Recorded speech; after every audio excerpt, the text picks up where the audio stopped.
Hi everyone, welcome to the Snow Centre. My name's Annie. I hope you enjoyed the bus trip from the airport. We've certainly got plenty of snow today. Well, you've come to New Zealand's premier snow and ski centre, and we've a whole load of activities for you during your week here.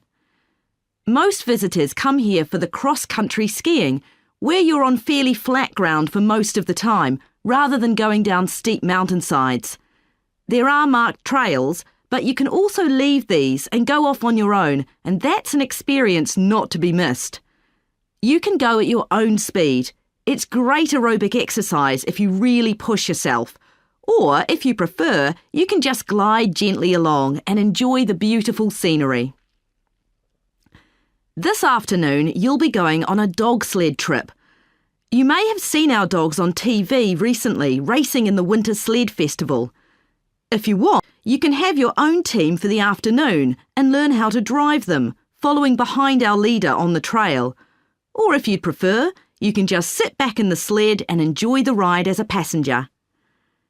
At the weekend, we have the team relay event, and you're all welcome to join in. We have a local school coming along, and a lot of the teachers are taking part too.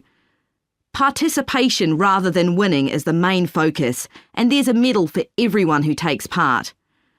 Participants are in teams of 2 to 4, and each team must complete 4 laps of the course. For your final expedition, you'll head off to Mount Frenna wearing a pair of special snowshoes which allow you to walk on top of the snow. This is an area where miners once searched for gold, though there are very few traces of their work left now. When the snow melts in summer, the mountain slopes are carpeted in flowers and plants. It's a long ascent, though not too steep, and walkers generally take a couple of days to get to the summit and return. You'll spend the night in our hut halfway up the mountain. That's included in your package for the stay. It's got cooking facilities, firewood and water for drinking. For washing, we recommend you use melted snow, though, to conserve supplies. We can take your luggage up on our snowmobile for you for just $10 a person.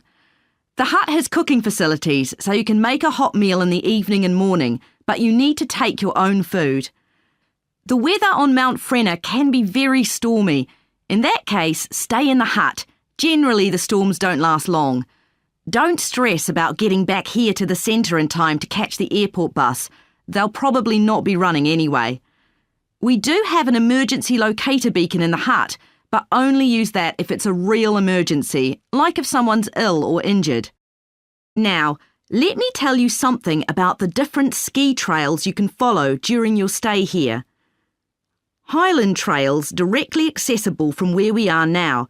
This trail's been designed to give first-timers an experience they'll enjoy regardless of their age or skill, but it's also ideal for experts to practice their technique. Then there's Pine Trail.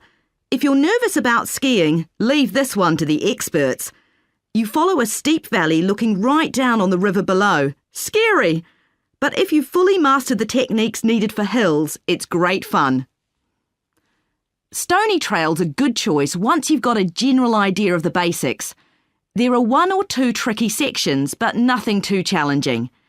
There's a shelter halfway where you can sit and take a break and enjoy the afternoon sunshine.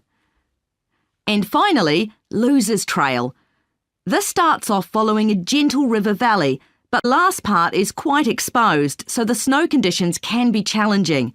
If it's snowing or windy, check with us before you set out to make sure the trail's open that day. Right, so now if you'd like to follow me, we'll get started.